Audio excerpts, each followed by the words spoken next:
Isa siyang batang babaeng Chinese na lumaki sa isang pamilyang kapos sa buhay. Pero sa kabila ng hirap, hindi siya sumuko.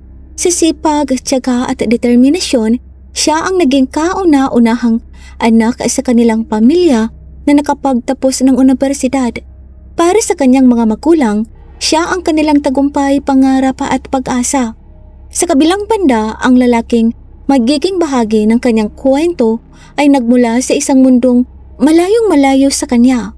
Siya ang anak ng isang kilalang Malaysian tycoon, isang mayamang negosyante ng gemstone na may mataas na titulo at kabilang sa mga pinakamakapangyarihang pamilya sa lipunan ng Malaysia. 2 taong magkaiba ang pinagmulan, 2 buhay na tila walang dahilan para magtagpo.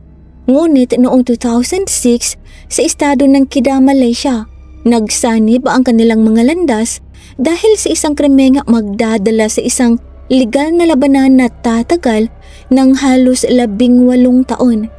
Babala sa manonood, ang kasong ito ay naglalaman ng mga nakakabahalang detalye. Ang sentro ng kasong ito ay si Chi Kai Kiap. 24 na taong gulang lamang siya noon. Para sa kanyang mga kaibigan at kapitbahay, si Kai Kiap ay isang mabait, palakaibigan at madaling lapitang tao. Isa siyang taong bihirang magkalit at palaging may magandang pagkikitungo sa iba. Ipinanganak siya bilang pangatlo sa 6 na magkakapatid. Ang kanyang ama ay isang karpentero, habang ang kanyang ina naman ay kumukuha ng iba't ibang trabaho para maitawid ang pang-araw-araw na pangangailangan ng kanilang pamilya. Hindi naging madali ang kanilang buhay, pero kahit limitado ang kanilang pera, nagsumikap si Kai Kiap sa pag-aaral. Sa kanilang magkakapatid, siya lamang ang nakatapos ng universidad. Matapos makapagtapos sa University of Tara, Malaysia, nagsimula siyang magtrabaho bilang marketing employee sa isang kumpanya. 4 na buwan pa lamang siya roon, ngunit napansin agad ang kanyang husay at dedikasyon. Dahil sa kanyang magandang performance, napili siya para sa isang advanced training program sa Germany. Ayon sa kanyang ama, halos handa na ang lahat para sa biyahe. Naiayos na ang kanyang mga kailangan, kabilang na ang kanyang plane ticket. Ang hinihintay na lamang niya ay ang araw ng kanyang pag-alis. Hindi lamang sa trabaho naging maayos ang kanyang buhay. Mayroon din siyang matatag na relasyon. 3 taon na silang magkasintahan ng kanyang nobyo noon. Inilarawan siya nito bilang maunawain, mahinahon at mapagmalasakit na tao. Ayon sa kanya, bihira silang mag-away dahil marunong silang magbigay at umintindi sa isa't isa. Sa mata ng mga taong nakakakilala sa kanya, tila nakatakda na ang magandang kinabukasan ni Kai Kiap. Mayroon siyang magandang trabaho, may taong nagmamahal sa kanya at marami pa siyang pangarap na gustong abutin. Pero lahat ng iyon ay biglang nagbago noong January 14, 2006. Bandang 6:00 ng gabi, nagplano ang kanyang nakababatang kapatid na si Chi Gekchun na mag-jogging. Nag-alala si Kai Kiap para sa kaligtasan ng kapatid, kaya nagpasya siyang samahan nito. Tumakbo ang magkapatid sa jogging route sa paligid ng Chintasayang Resort sa residential area ng Taman Ria Jaya. Ang lugar na iyon ay kilala bilang isang ligtas na komunidad. Mayroon itong golf course, recreational club at mga luxury villa. Dahil mahigpit ang seguridad doon, marami ang naniniwalang isa ito sa mga pinakaligtas na lugar sa lungsod. Noong una, sabay lamang silang tumakbo, pero ibang klase ang pisikal na kondisyon ni Kai Kiap. Noong panahon niya sa university, miyembro siya ng athletic team, aktibo sa basketball at nag-aral din siya ng martial arts. Kaya matapos lamang ang halos 10 minuto, naiwan na niya ang kanyang kapatid. Dahil kampante siya na ligtas ang paligid, nagpatuloy si Kai Kiap papunta sa napagkasunduan nilang lugar kung saan sila muling magkikita. Samantala, patuloy naman sa pagtakbo si Gekchun sa likuran niya. Pagliko ni Kai Kiap sa isang bahagi ng daan, tuluyan na siyang nawala sa paningin ng kanyang kapatid. Noong una, inisip ni Gekchun na baka naghihintay lamang ang kanyang ate sa unahan. Pero nang makarating siya sa kanilang meeting point, wala roon si Kekyap. Inisip niyang baka nauna nang umuwi ang kanyang kapatid. Ngunit pagbalik niya sa bahay, doon niya napagtanto ang isang nakakatakot na katotohanan. Hindi pa nakakauwi si Kekyap. May mali. Agad bumalik si Chun sa jogging route upang hanapin ang kanyang kapatid. At hindi nagtagal, may nakita siyang isang bagay na magpapabago sa gabing iyon. Isang sapatos ni Kekyap ang nakahandusay sa gilid ng kalsada. Malapit dito ay may bakas ng dugo. Dahil sa matinding takot, tumakbo si Chun papunta sa isang malapit na security guard upang humingi ng tulong. Ngunit hindi naging tulad ng inaasahan ang kanyang reaksyon. Sinabi ng gwardya na maaaring galing lamang sa isang lumang aksidente ang dugo at hindi na niya ito agad siniyasat. Walang cellphone si Chun noon at hindi niya alam kung ano pa ang gagawin. Kaya tumakbo siya pa uwi at sinabi sa kanyang ina na nawawala si Kekyap. Agad silang nakipag-ugnayan sa pulisya. Mabilis na rumisponde ang mga otoridad. Humigit kumulang 40 pulis kasama ang mga police dogs ang nagsagawa ng paghahanap sa lugar. Sumama rin ang mga kamag-anak at kaibigan sa paghahanap. Mula alas 7 ng gabi hanggang hating gabi, sinuyod nila ang bawat lugar na maaari nilang puntahan. Ngunit walang bakas ni Kekyap. Habang lumilipas ang mga oras, lalo lamang lumalaki ang pangamba. Nasaktan ba siya? May kumuha ba sa kanya? O may mas masamang nangyari? Walang may alam. Bandang alas 12:30 ng madaling araw noong January 15, 9 na oras matapos siyang mawala. Nakatanggap ang pulisya ng tawag mula sa isang dumaan na nakakita ng bangkay ng isang babae. Natagpuan ito sa tabi ng mga palumpong malapit sa golf course, hindi kalayuan sa jogging route. Ang katawan ng biktima ay may matitinding palatandaan ng karahasan. Halos wala ng damit. Magulo ang kanyang kasuotan at ang kanyang damit ay nakataas hanggang dibdib. Mayroon din siyang malubhang pinsala kabilang ang isang matinding sugat sa ulo. Agad isinara ng pulisya ang lugar at tinawagan ang mga magulang ni Kekyap upang kilalanin ang biktima. Nang una nilang makita ito mula sa malayo, hindi nila agad inisip na anak nila iyon. Napansin nila na tila ibang kulay ang suot ng damit ng babae kumpara sa damit na suot ni Kekyap nang umalis siya noong gabing iyon. Ngunit kalaunan nalaman nila ang dahilan. Ang dating kulay ng damit ay natakpan ng dugo. At nang makita nila ang mukha ng biktima, alam nilang siya yon, si Che Kekyap. Kinilala ang bangkay bilang si Che Kekyap. Isinagawa ang otopsiya ni Dr. Muhammad Zini sa Sultana Bahia Hospital sa Alorsitar. Doon lumabas ang isang nakakagulat na resulta. Umabot sa 50 ang kabuoang sugat na natagpuan sa kanyang katawan. Ang pinakamatinding pinsala ay isang 15 centimeters na hiwa sa kanyang leeg na siyang itinuring na sanhi ng kanyang pagkamatay dahil sa matinding pagkawala ng dugo. Kinumpirma rin ng mga forensic examiner na bago siya namatay si Kekyap ay sinalakay ng sexual o pinagsamantalahan. Sa pagsusuri ng mga ebidensya, nakakuha ang mga investigador ng similya na may halong shampoo na pinaniniwala ang ginamit bilang pampadulas. Nakakita rin sila ng mga piraso ng balat sa ilalim ng mga kuko ng biktima. Isang mahalagang detalye ito dahil ipinakita nito na lumaban ng dalaga. Ang mga sugat sa kanyang katawan ay tumugma sa posibilidad na siya ay nakipagbuno sa kanyang umatake. Hindi ito nakakagulat para sa mga nakakakilala sa kanya dahil bukod sa pagiging atleta at basketball player, mayroon din siyang kaalaman sa martial arts. Ngunit may isang tanong ang nanatili sa isip ng mga investigador. Kung doon siya pinatay malapit sa golf course, bakit halos walang bakas ng dugo sa lugar kung saan natagpuan ang kanyang katawan? Dahil dito, napagpasyahan ng mga eksperto na hindi doon nangyari ang pagpatay. Inilipat lamang ang kanyang katawan matapos siyang pagsamantalahan at patayin sa ibang lugar. Sa mga unang yugto ng investigasyon, agad na kumilos ang pulisya. 12 empleyado at manggagawa mula sa resort ang unang dinala para sa investigasyon.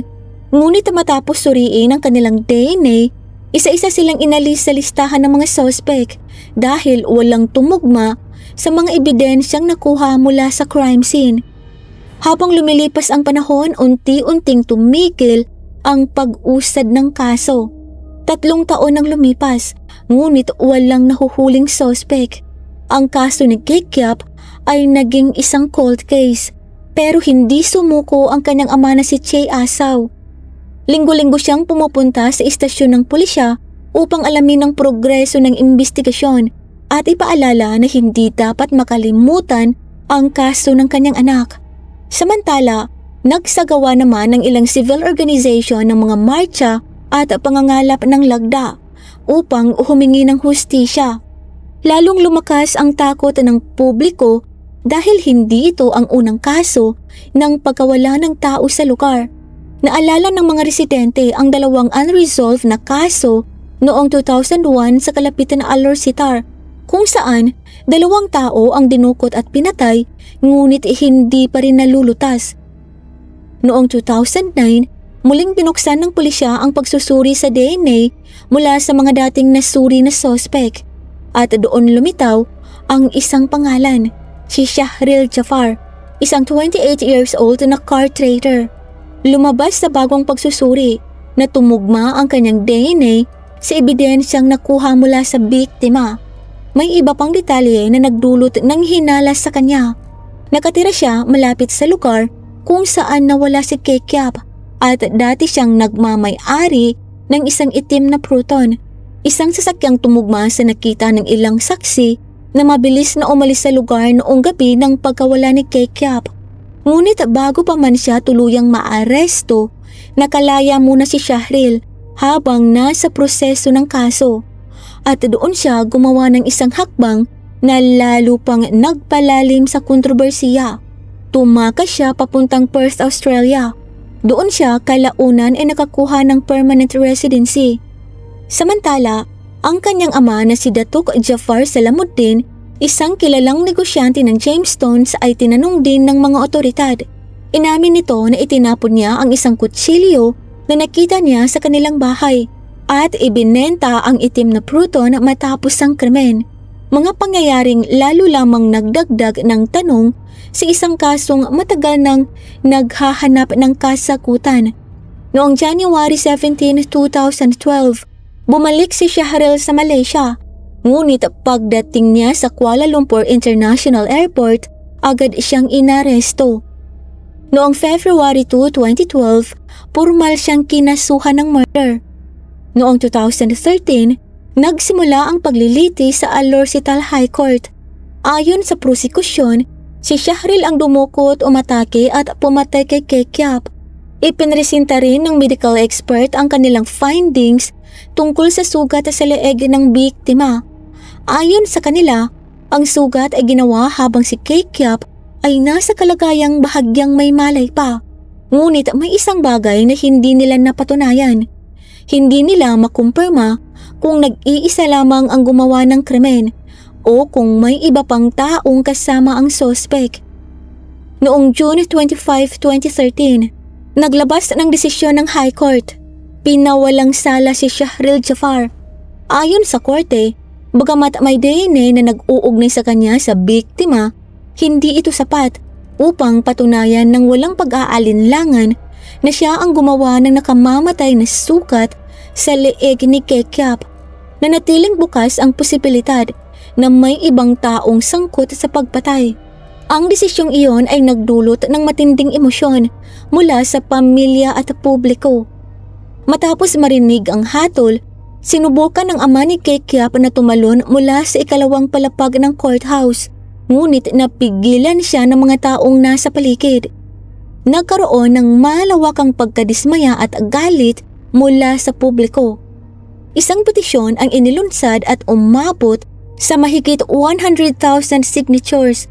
Dahil sa matinding pressure mula sa publiko, naghain ang prosekusyon ng agarang apela upang muling balikan ang kaso. At matapos ang halos 7 taon mula nang mawala si Kikiap, ang paghahanap ng hustisya para sa kanya ay hindi pa rin tapos. Noong July 2013, formal na inakyat ng prosekusyon sa Court of Appeal ang kanilang apela laban sa pagkakawalang sala kay Shahril Jafar. Ayon sa Deputy Public Prosecutor, hindi maaaring baliwalain ang pinakamahalagang ebidensya sa kaso, ang DNA. Ipinaliwanag niya na ang unang 4 na sample ng similya at dugo na nakuha mula sa katawan ni Kekiap ay eksaktong tumugma sa DNA ni Shahril. Para sa prosekusyon, malinaw ang resulta.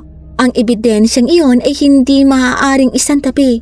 Tungkol naman sa ika-5 sample na may ibang DNA, sinabi nilang posibleng nahaluan lamang ito dahil ilang oras na nakalantad ang katawan ni Kekiap sa kagubatan bago natagpuan. Hindi dapat gamitin ang posibleng kontaminasyon na iyon upang burahin ang mas maaasahang DNA evidence na nauna nang nakuha. Iginiit din ng prosekusyon na ang ginawa ni Shahril matapos makuha ang kanyang DNA sample ay kahina-hinala. Matapos magbigay ng sample, agad siyang umalis ng Malaysia. Para sa mga taga-usig, ipinapakita nito na maaaring alam niyang may kaugnayan siya sa krimen at sinusubukan niyang iwasan ang investigasyon. Noong October 2014, matapos suriin ang mga ebidensya, naglabas ng desisyon ng Court of Appeal. Ayon sa korte, sapat ang lakas ng kaso ng prosekusyon upang ipagpatuloy ang paglilitis. Binaligtad nito ang naunang pagkakawalang sala ni Shahril at ibinalik ang kaso sa Alor-Setar High Court para sa panibagong paglilitis. Sa pagkakataong ito, si Shahril naman ang kailangang maglahad ng kanyang depensa. Noong December 28, 2014, muling humarap si Shahril sa korte. Sa kabila ng bigat ng kasong kinakaharap niya, wala siyang ipinakitang matinding pag-aalala habang nagsasalita sa harapan ng hukuman at doon niya inilabas ang kanyang sariling bersyon ng mga pangyayari. Ayon kay Shahril, noong araw ng krimen, naghahanap siya ng makakasamang babae para makipagtalik.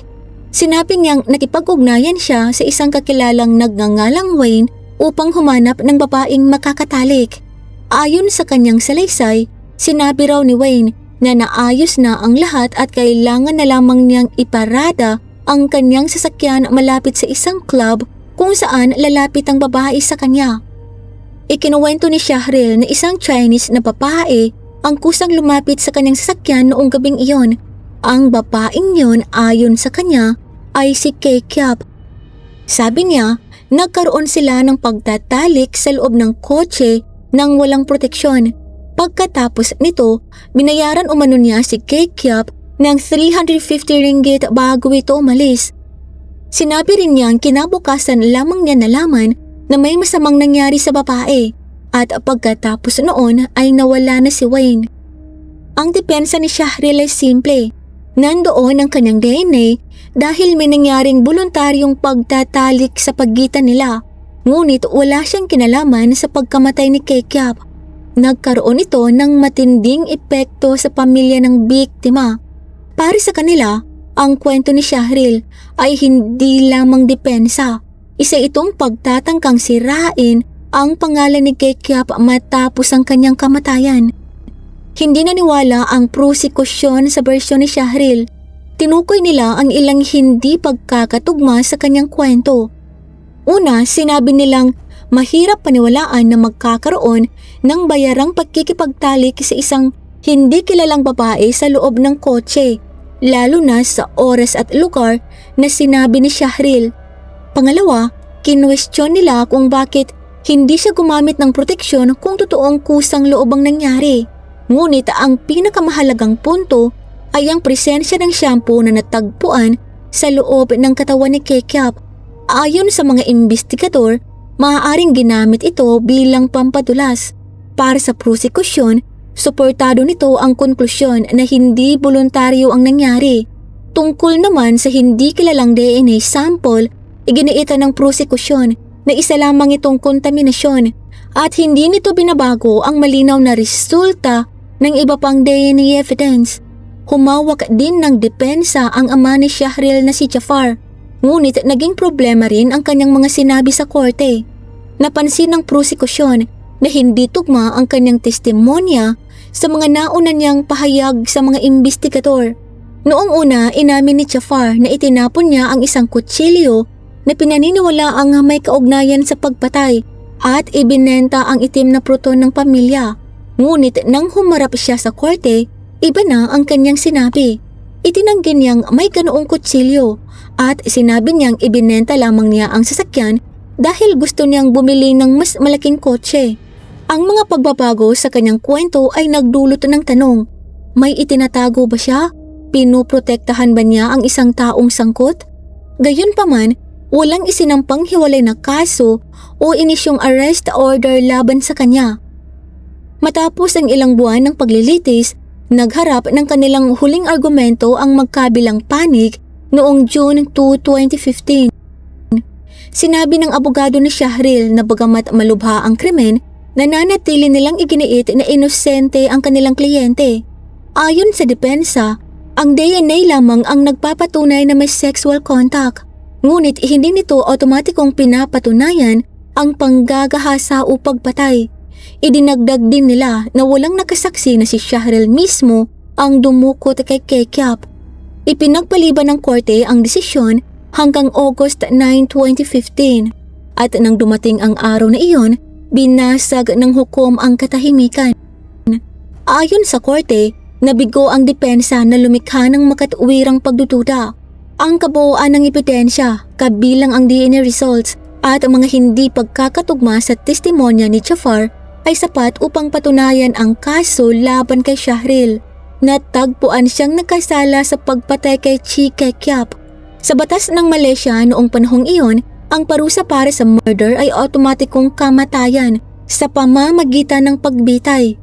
Matapos ang mahabang paghihintay, sa wakas ay nakamit ng pamilya ni Kekyap ang isang guilty verdict. Ngunit kahit matapos ang hatol, nanatiling maingat ang kanyang ama na si Che Asaw.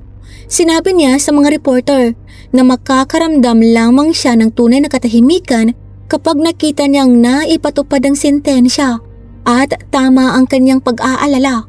Agad umapila si Shahril laban sa parusang bitay. Noong November 29, 2016, nagpa siya ang 3 hukom ng Court of Appeal na tanggihan ng buong buo ang kanyang apela at panatilihin ang kanyang conviction, pero hindi siya tumigil doon. Iniakyat niya ang kaso sa Federal Court, ang pinakamataas na hukuman sa Malaysia. Noong January 25, 2018, naglabas ng desisyon ang 5 hukom ng Federal Court.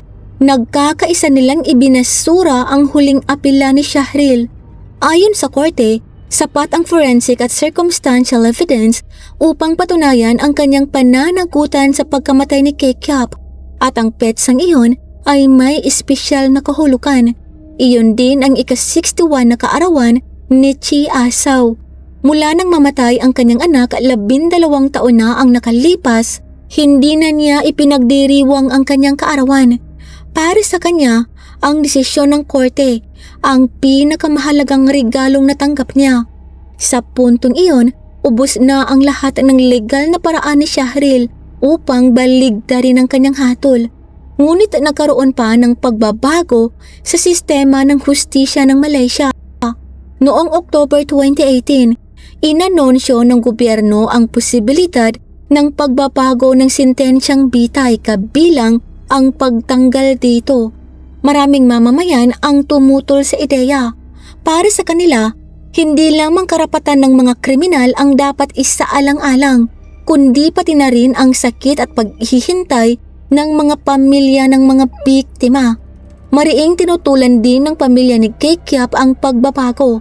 Nanindigan ng kanyang ama na ang mabibigat na krimen ay dapat may mabigat na kaparusahan. Kalaunan, hindi agad tuluyang inalis ng gobyerno ang parusang bitay. Sa halip, unti-unti itong binago.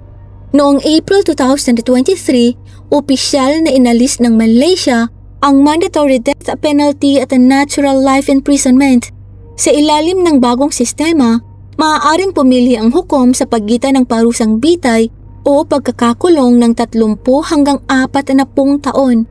Dahil dito, humigit kumulang 1,000 death row inmates ang nagkaroon ng pagkakataong humiling ng pagbabago sa kanilang sentensya, kasama rito si Shahril. Noong May 29, 2024, muling hinarap ng Federal Court ang kanyang aplikasyon. Noon 43 years old na siya. Hiniling ng kanyang abogado na palitan ang parusang bitay ng 30 hanggang 40 taon na pagkakakulong. Ipinunto ng depensa na nagpakita o mano si Shahril ng pagbabago, pagsisisi at pagsisikap na magbago. Ngunit tumutol ang prosekusyon. Ayon sa kanila, ang panggagahasa at pagpatay kay Kekyap ay kabilang sa pinakamabibigat na uri ng krimen at nararapat pa rin ang pinakamataas na parusa. Tinanggihan ng mga hukom ang hiling ni Shahril. Sinabi ng korte na nauunawaan nila ang kahalagahan ng awa at pagbabago. Ngunit binigyang diin nila ang tindi ng karahasan sa kaso ni Kekyap. Ginawa ang krimen sa pampublikong lugar at nagdulot ito ng matinding takot at pagkabahala dahil sa kalupitan nito. Sa huli, nagpasya ang korte na manatili ang parusang kamatayan. Matapos ang 18 taon, nawala kay Shahril ang huling pagkakataon upang mapagaan ang kanyang sentensya. Ngunit hindi pa ganap na tapos ang kasong ito. Bagamat nananatili ang parusang bitay, wala pang itinakdang petsa ng pagbitay. Hindi pa nagsagawa ng execution ang Malaysia mula noong 2017. Ang kaso ni Che Kekyap ay hindi lamang tungkol sa isang krimen. Isa rin itong kwento tungkol sa mahabang paghihintay ng isang pamilya para sa hustisya. Kung mas mabilis sana ang imbestigasyon, kung hindi sana nakatakas si Shahril papuntang Australia ng ilang taon, kung hindi sana bumagsak ang unang hatol noong 2013, maaaring mas maaga nilang natanggap ang sagot na matagal nilang hinihintay.